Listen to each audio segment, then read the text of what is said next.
লাইভে 60,000 ভিউ হওয়ার কারণে আমি তো মহা খুশি। এই খুশিতে ভাবলাম তোমাদের সবাইকে একটু গরম গরম মুচমুচে তালের পিঠা ট্রিট দিই। চলো তাহলে একসাথে বানানো শুরু করা যাক। আমি এখানে একটু চালের আটা, ময়দা, নুন, চিনি, খাবার সোডা সব কিছু একসাথে দিয়ে মেখে নিয়েছিলাম। তারপরে এটা আধা ঘন্টা মতো রেখে দিয়েছিলাম ঢাকনা দিয়ে।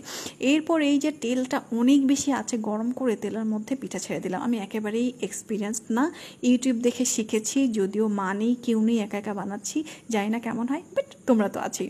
তো প্রথমবার পিঠাটা অনেক সুন্দর লাল লাল গোল গোল টুসটুসে হলেও এটা ভিতরে একেবারেই কাঁচা, কারণ ওই যে বললাম তেলটা অনেক বেশি আঁচে দিয়ে ফেলেছিলাম।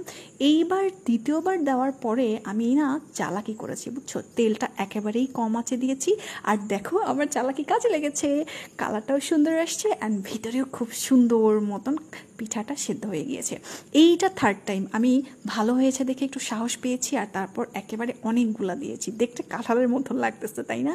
আচ্ছা, এইটা সামনাসামনি দেখতে না অনেক বেশি সুন্দর কালারফুল আসছে, বাট ভিডিওতে কেমন জানি কালো কালো লাগতেছে, আমি জানি না। অ্যান্ড সি, জিনিসটা কি সুন্দর মুচমুচে লাগতেছে, ভিতরে দেখতে কত সুন্দর হয়েছে, জাস্ট সি।